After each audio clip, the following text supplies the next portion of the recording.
There was mention of CCTNS network, now crime and criminal tracking network. I'm not too sure if that network allows you to file FIRs online. It is a crime and criminal tracking network which gives you the ability to track criminals. So the each police stations is going to get empowered to track criminals and have the criminal records of people. But if you want to mitigate, one of the problems that you did mention that, and Kalpana also mentioned, is of the fear psychosis of a common man going to a police station. I mean, that's a big, huge problem. It may sound a very simplistic and a very small thing, but it's an issue. And it's a huge issue which needs to be looked into and to be addressed. I think technology can play a very, very important role there.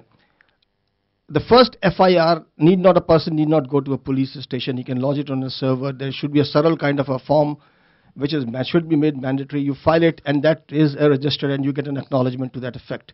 So if you just take your memories back a few years, a decade or two back, the biggest source of corruption in the railways was the reservation.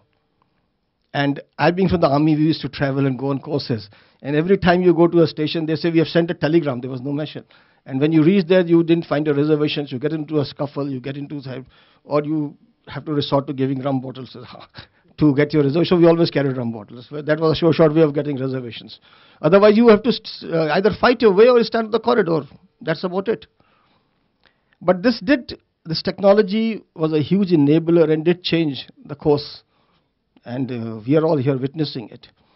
That today, it's much of course, everybody will find ways and will come up with cynical things that doubts are still there. I mean, they will continue to be there, whether we like it or don't like it. They will continue to be there. But to a large extent, the public has been insulated, modularly insulated from these kind of problems. So technology will and should play a very, very important role. I had the privilege of studying the EMERCOM system of Russia. We were there for a very long time as a part of team to see what it is apart from other countries. But I compliment the Russians. It is one of the finest systems which one can have. Now this is a very integrated system which starts from the district level to the regional level. Actually it's from the municipal level to the district level to the regional level, and then it goes upwards.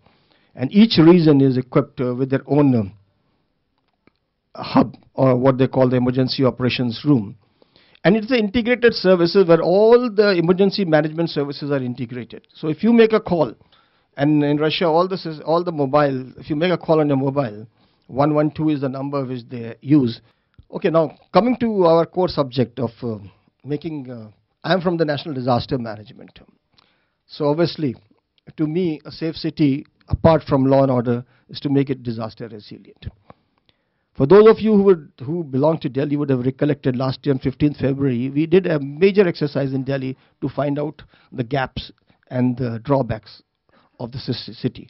And this is also symbolic, not as Mittal said, Delhi-centric. We did it recently in Chandigarh, Shimla, Panchkula on 13th of February this year. And to our horror, we noticed huge gaps in our both mitigation, response, and recovery phase of what was the aim of that exercise. Now, coming to Delhi, we realized that we just didn't have the adequate number of ambulances of the fire brigade to respond to if a city like Delhi was to be struck by some very major disaster. We didn't have road space. When we brought the traffic to a halt, we didn't have road space for the ambulances to move. And in spite of being prepared, it was not a disaster which struck. It was a prepared response to a disaster. And everybody, right down to the police station, were aware, and the ambulances were aware that this is the kind of response they were supposed to give. In spite of that, the ambulances couldn't reach because the road was blocked. And the police just didn't know how to clear the ambulance lane and how to make the ambulance or the fire brigade reach that place. So it was a learning exercise, and it was, in fact, the first major initiative which NDMA took to understand the nuances of disaster response. Based on that exercise, we have come out with a large number of issues which were addressed, which were highlighted. We had about 300-400 people from the army who were independent observers in the exercise, and the army has also given an elaborate list of drawbacks and lacunas and things and we are taking it forward, increasing the ambulances, making the emergency services more effective, responsive. And of course, coming up with the disaster communication network in India as a pan-India network.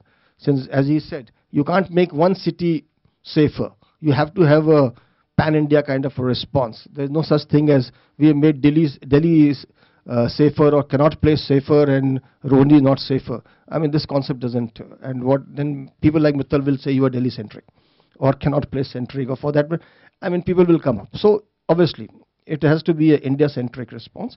And one of the major initiatives is the disaster communication network. It's a pan-India network, excuse me, which connects right up till the district headquarters of all the country, all the 614 districts, both disaster-prone and non-disaster prone. And we are having national emergency operation centers in Delhi and a backup center again in Delhi. And that is exactly what we have done and come up, and that the DPR has been prepared. It's a rather ambitious project for India. So it requires a different mindset to implement it. And where we are getting bogged down is to break the mindset of the hierarchy. No, you do require. Though we have spent a lot of time, energy, effort in making the DPR, it's a very elaborate DPR. But to unroll it, is still we're going to take some time, because people are not still sold to the idea as to why do you require such a elaborate network when you have already so many networks already functioning in terms of NICNet and SWAN and WAN and POLNet and things like that.